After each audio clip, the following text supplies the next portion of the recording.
think I wanted to find out who I was 30 years ago? No. It started about 20 years ago when I started learning, and I was always curious, but in different ways, and I started looking inward already when I was a big girl, so to speak.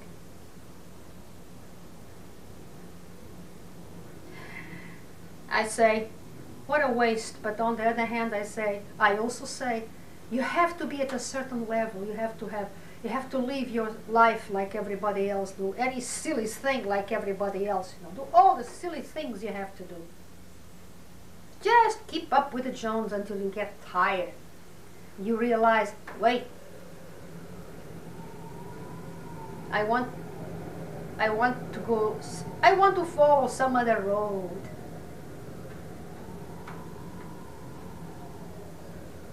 So, what does this do to you? The fact that now you know that there is a hologram within you, and where the whole has been written.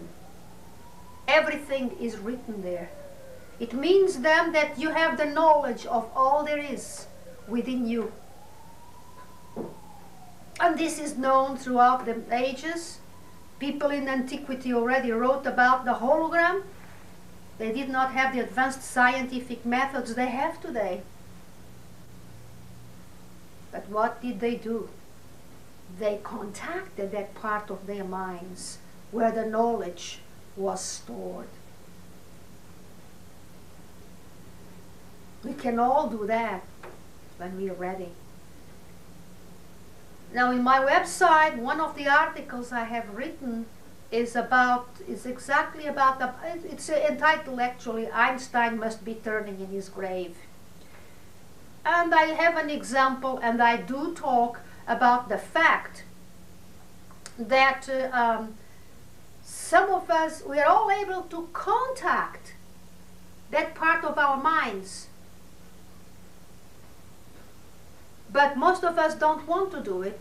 And I mentioned, for instance, the example of, because also we've been told, or we think that only superior people can do that. Saints. Saints. You have to be a saint. Very special, or very intelligent. Very intelligent. God. But if you're not that intelligent, so that means you're stupid. We have all these words that really we have invented that they're doing nothing but preventing us from looking within. But anyhow, in that article I have written, I mentioned the example of Leonardo da Vinci, the famous Italian. Leonardo da Vinci. One of the things that he left were many drawings, some writings, some sentences. What did his drawings represent? What we now call aeroplanes, satellites. He even described how to make bombs. In a time where nobody had ever seen or had no idea what an aeroplane would look like. Satellite? Go to the moon? You think you were somebody from out of space if any of those instruments were made at that time, even by Leonardo. So he didn't make any of those instruments. I don't think he made them as toys or anything like that, but he drew them. And he left his manuscript for prosperity, for people to say, how come? He came to earth with a mission. Oh, talking about missions. I'm always talking about missions. Your mission is beautiful. We all come with a mission. Leonardo da Vinci's mission was to do all those things that he did, including leaving those manuscripts to show people how slow we all are. Apparently, and according to my research, There is a time, you know that song, there is a time for everything, all right? So now in the 20th century, we build those things. Now in the 21st century, God knows, only God knows what else we are going to build.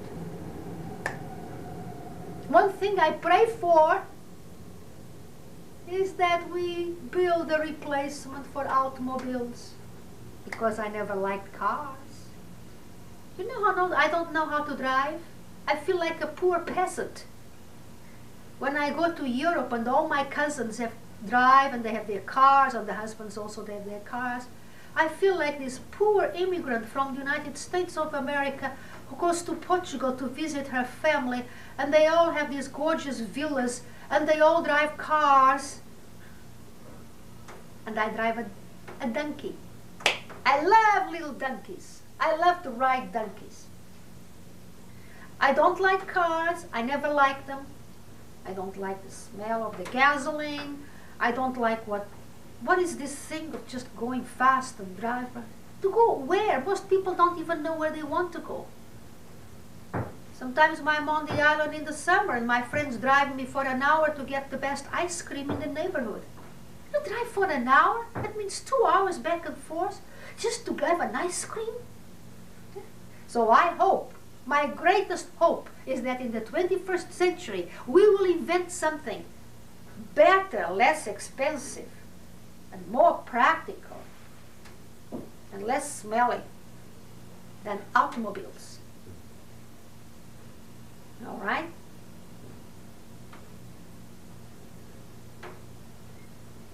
Imagine a world without cars. Oh. Have you ever been to a place called Fire Island? No wonder I love Fire Island. And now I know you're laughing, because Fire Island has all kinds of, anyhow, ideas. People get all kinds of ideas. Fire Island has everything. And I love there. I love to be there, because when I'm there, I don't see cars. That's one of the reasons why I like it, and it's also because of space. It's a lot of space. And it's very narrow, so you have sea, you have ocean, you have water everywhere, and you do not have cars. What a relief. What a relief. So we're talking here about the hologram. Maybe we should all try and get into the deepest parts of our minds and see what we can find there that will replace the automobile very soon. How about getting deep into the hologram and see if we can expedite our remembrance of who we really are. If we can expedite the handling of our false ego thought system. Wouldn't that be beautiful? That would really be beautiful. And there is a time for everything, as the song says.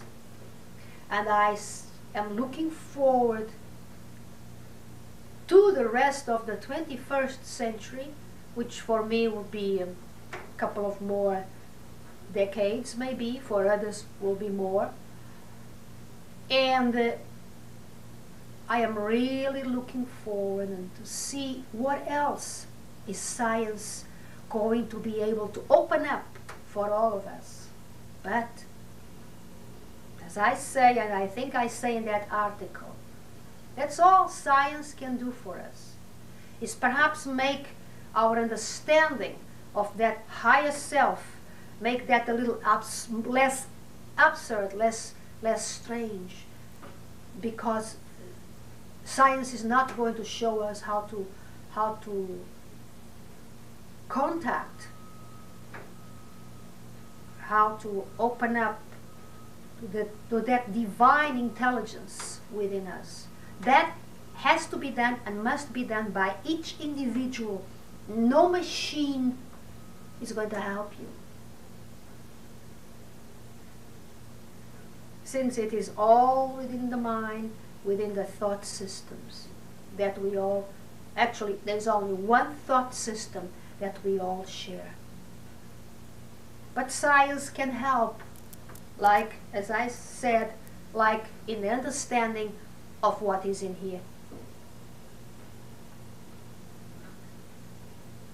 The hologram of Mary, and she's really moving, and she has beautiful colors.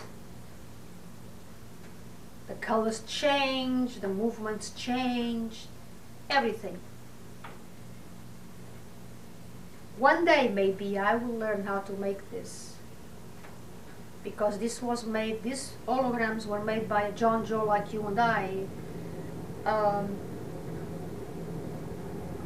And I would love to one day get all of you together to come to maybe to a workshop or a lecture with me and show you the great potential that we all have in our minds of understanding the knowledge that we have here that has been blocked and blocked and blocked. Dear friends, don't be surprised if I tell you that about 30 years ago